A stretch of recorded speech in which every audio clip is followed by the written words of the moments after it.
Right Khalid Chishti साहब हमारे साथ मौजूद हैं। खालिद साहब एक बार फिर आपको खुशामदीद कहते हैं। और last time when we were talking उस वक्त तक गालिबन 3 तैयारे गिरे थे, अब 5 तैयारे गिर चुके, 2 ड्रोन गिरा दिए गए हैं। और बात यह है कि अब उनके अपने अखबारात ने भी ये मानना शुरू कर दिया है कि चलिए 5 नहीं 3 ही सही, लेकिन वो 3 क्रैश हुए हैं। वो ये कह रहे हैं कि अखनौर, रमबान और पंपोर एरियाज में क्रैश हुए हैं। अब से कुछ देर पहले हमने वो मनाजिर भी दिखा दिए। So it's a very historic day, ना सिर्फ ये कि पाकिस्तान के लिए, पाक फिजाइया के लिए 5+2 किल्स बहुत ही जबरदस्त और बहुत ही स्ट्रेटेजिक किस्म के हमने प्रिसिशन के साथ ये टारगेट्स हासिल किए हैं। अल्हम्दुलिल्लाह, अगर उनको लोकेशन का डाउट है तो मैं इंतहाई ऑथेंटिक आपको लोकेशन बता देता हूँ। Please go on. हर जहाज की प्लीज गो ऑन। एक जहाज बठिंडा, एक जम्मू, 2 अवंतीपुरा, एक अखनूर और एक श्रीनगर। ये 100% मैं आपको कंफर्म कर रहा हूँ। राइट। ये मेरे ख्याल में भारतीय मीडिया को भी पता चल जाना चाहिए। पता तो होगा ही, actually they don't want to accept it and what a shame कि आपको झूठ बोलना पड़ रहा है। और ये हो गया है दूसरी बार। एक बार पहले भी आपका जहाज तबाह हुआ था, आपके पायलट को हमने पकड़ा था, और अब की बार आपके कई जहाज, 5 से ज्यादा जहाज एंड अ ड्रोन जिसको नुकसान पहुंचता है। एंड अगर आपको अपनी हार छुपाने के लिए झूठ बोलना पड़े किसी ऐसी जंग में जिसका आगाज आपने किया गया हो, इससे बड़ी शर्म की बात किसी ऐसे मुल्क के लिए जिसका दिफाई बजट इतना बड़ा हो, कई बड़े मुमालिक जितना हो, मेरे ख्याल में और कोई नहीं हो सकती। Thank you very much Sadia. देखिए, मैं बजट एग्जैक्ट बता देता हूँ। 75 बिलियन खर्च करती है हिंदुस्तान की आर्म फोर्सेस, और ये दुनिया में 3rd मोस्ट एक्सपेंसिव मिलिट्री है अमेरिका और चीन के बाद। एक बात। और दूसरा ये देखिए कि इन्हीं जहाज़ों ने ऑब्वियसली उनकी ख्वाहिश की थी वजीर आजम ने कि राफेल अगर होते तो ये ना होता। तो आज उन्हीं राफेल की बजाय इसके कि उनके हक में कोई जहाज जाती, 1 नहीं 2 नहीं 3 हमने शूट डाउन किए हैं। और फैसल साहब ने बड़ा सही पॉइंट आउट किया कि इसके लिए समझ जरूरी है। मैंने अब एग्जैक्ट आपको जगह बता दी है ताकि रिकॉर्ड पे रहे। मैं दोबारा रिपीट कर देता हूं कि 3 राफेल, 1 MiG-21, 1 Su-30 और 1 हार्पून ड्रोन, ये हमारी किल्स हैं। ओके, अच्छा खालिद साहब, नाउ हमने पहले भी बात की थी और अभी भी लोगों को अब बताना जरूरी है, बार बार इसका तस्करा करना जरूरी है। The game changer was not Rafale, the game changer was PL-15। और ड्रैगन्स ने अपने आप में इंटीग्रेट करके जिस तरीके से कमाल महारत का मुजाहरा किया है जेट एंड सी ने, उसकी मिसाल नहीं मिलती। सो आने वाले दिनों में this will be taught as a lesson, किस तरीके से जो है वो मिनटों में मलियामेट किया जाए। और हमें ये भी बताया जा रहा है, प्लीज हमारी इत्तला इसको अगर आप तस्दीक कर सके, कि इंडिया की तरफ से गालिबन 80 या 100 से जायद जहाज जो थे देवर इन एयर, और हमने उनका जवाब देने के लिए भी उतने या कमोबेश उससे थोड़े कम जहाज जो है वो फिजा में बुलंद किए। तो इस हवाले से कोई चीज अभी तक सामने आ पाई है? जी, figure because of security reason, sensitivity of information, मैं एग्जैक्ट जहाज शायद ना बता सकूं कि पाक फिजाइया कितने उड़ा रही थी। वो शेयर करना थोड़ा मुश्किल होगा या मेरे लिए मुश्किल होगा। जहां तक आपने कहा कि PL-15 है, नो डाउट अबाउट इट कि PL-15 बहुत इफेक्टिवली इस्तेमाल हुए हैं।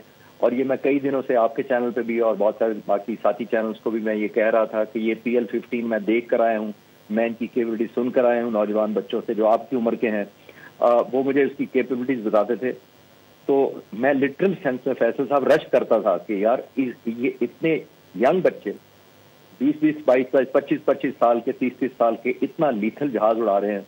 और मैं उससे दुआ करता था उनके लिए। और आज जब मैंने देखा कि ये वही पायलट हैं जिनको मैं विजुलाइज करके आया था, तो मेरे लिए बड़ा प्राइड भी है। और पाकिस्तान के लिए ये बहुत बड़ा एक सिंबल है फॉर रिकग्निशन कि पाक फिजाइया के लोगों ने ना सिर्फ इतनी जल्दी अपने आप को महारत हासिल की उन्हीं जहाजों पर। ये जहन में रखिएगा कि J-17 थंडर ब्लॉक 3 राफेल के काफी बाद ये इंडक्ट किया गया है, और PL-15 उसके भी बाद उस पर मॉडिफाई किया गया है। तो हमारे पायलट्स के बाद बहुत कम वक्त था उनको ऑपरेशनलाइज करने में, महारत हासिल करने में।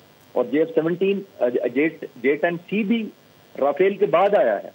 तो सब कुछ उनके आने के बाद हो रहा है और काम ये लोग पहले कर जाते हैं। तो इसका सोचना पड़ेगा इंडियन एयरफोर्स को कि कहाँ कोई लैप्स हुआ।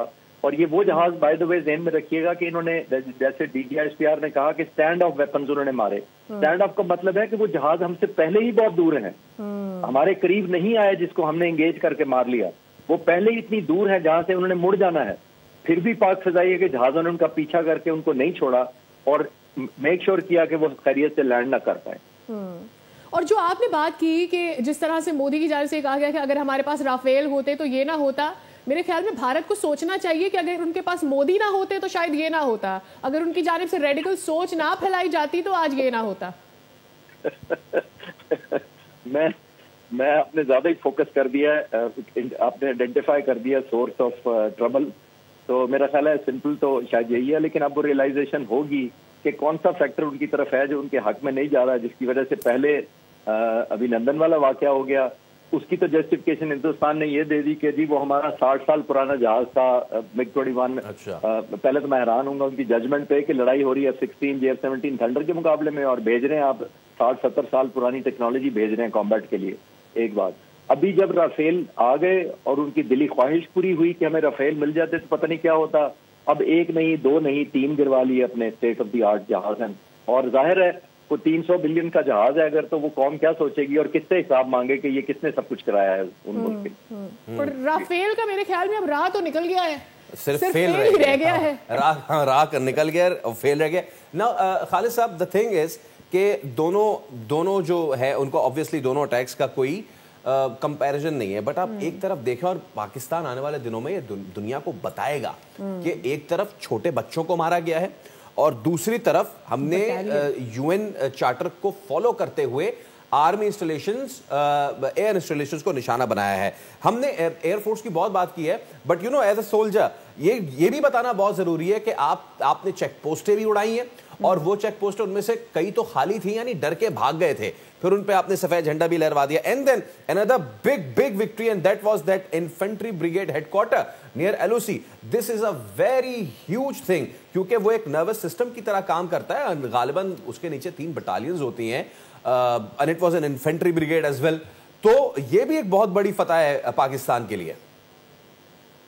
بالکل آپ کی بات صحیح ہے کہ خوف تینوں فورسز کا ہے, اور ظاہر ہے ایکٹیولی لینڈ فورسز نے اور ایئر نے انگیج کیا, اور ظاہر ہے لینڈ فورسز نے بھی بفٹنگ رسپانس دیا.